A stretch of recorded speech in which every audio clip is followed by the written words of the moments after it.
Purposely. Your life, God's purpose. Listen at purposely.com. Have you ever heard of trickster tales?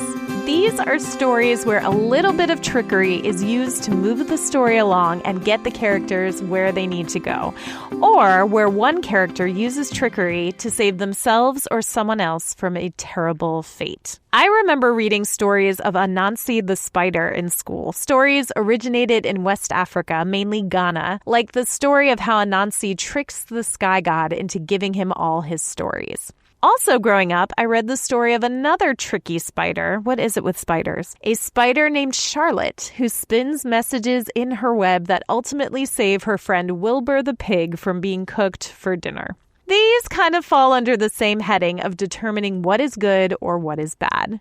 It's wrong to lie, but what about using what you have to do good?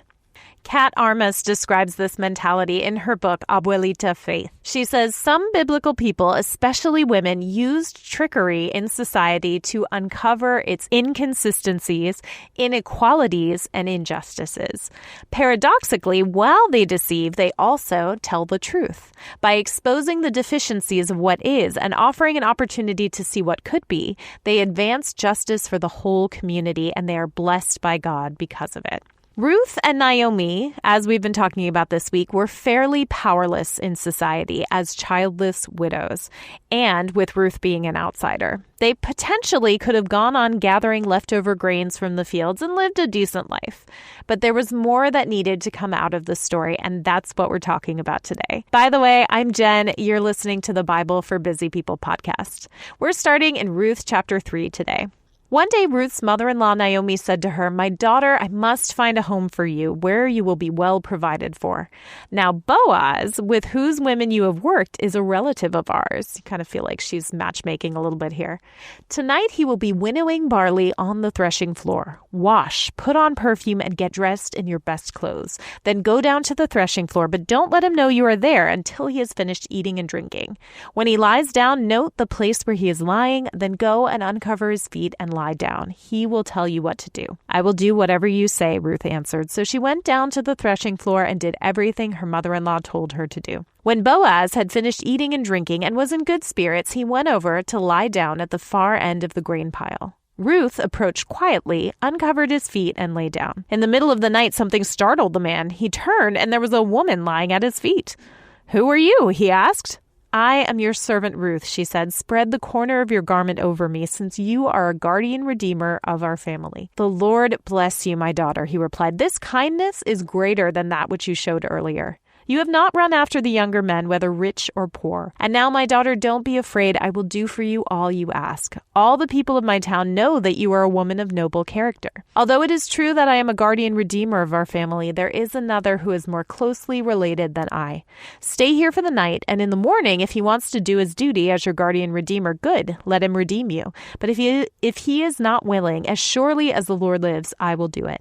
Lie here until morning." So she lay at his feet until morning, but got up before anyone could be recognized. And he said, "No one must know that a woman came to the threshing floor." He also said, "Bring me the shawl you are wearing and hold it out." When she did so, he poured into it 6 measures of barley and placed the bundle on her. Then he went back to town. When Ruth came to her mother-in-law, Naomi asked, "How did it go, my daughter?"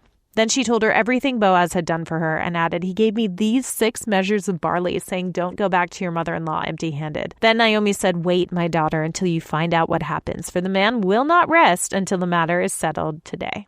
At this point, Naomi feels the need to get involved. Maybe less trickery, more creativity. She and Ruth come up with a plan to nudge Boaz in the right direction when it came to becoming the kinsman redeemer they needed him to be. For Ruth to be fully brought into family and society and to have the provision of a husband and the possibility of children, specifically a child that would belong to Naomi under the law at the time.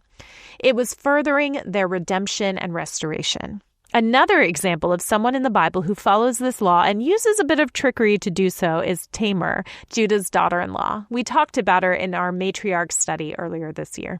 Ruth follows the advice of her mother-in-law, continuing to show dedication and kindness and respect. While this whole situation might sound scandalous, it's the middle of the night, there's no one around, Ruth gets dressed up and puts on perfume. Both Boaz and Ruth have been shown to have noble characters up to this point, as my professor Dr. Farrow pointed out in her book, Redeeming Eden. She says that this is basically Ruth proposing marriage and asking for protection. She's subverting the social order at the time, which is also something that would have been kind of unusual today, at least as far as I've seen. Usually the guy is the one who buys the ring and asks the girl. However, Boaz hasn't yet done this. It sounds like he was trying to be respectful and also considerate of their difference of ages. Her uncovering his feet would not have been considered sexual, but rather an act of total submission, approaching him with humility. Now, she had the right, according to the law, to demand that he take action, but instead she approaches with humility, trust, and respect. Similarly, Boaz had the right to claim her, but he hadn't up to this point out of mutual respect. This subtle, subversive act of trickery works out, and it also keeps them out of scandal. Boaz, being a man of character, knows what to do next. He just needed the push to do it. Boaz even calls Ruth an Eshet Hayil, which means woman of valor. This phrase is also used in Proverbs 31 to describe a woman of noble character. Often people misinterpret that as being only about married women or potentially only about Israelite women, but any woman can be an Eshet Hayil. Also, the word Hayil was used to describe men, as in the mighty men, and also it was used to describe God, too. And then we're left at a cliffhanger. Will their plan work? Will they end up together? Or would Naomi and Ruth end up in a worse situation than at first? Tune in tomorrow as we wrap up our thrilling story of the book of Ruth. Thank you for listening to The Bible for Busy People. If you need prayer or want to go deeper in your faith, visit our show notes. Will you take a moment to share with a friend and leave a review? It helps the Bible get into even more people's minds and hearts. Find more podcasts that will recharge you at purposely.com.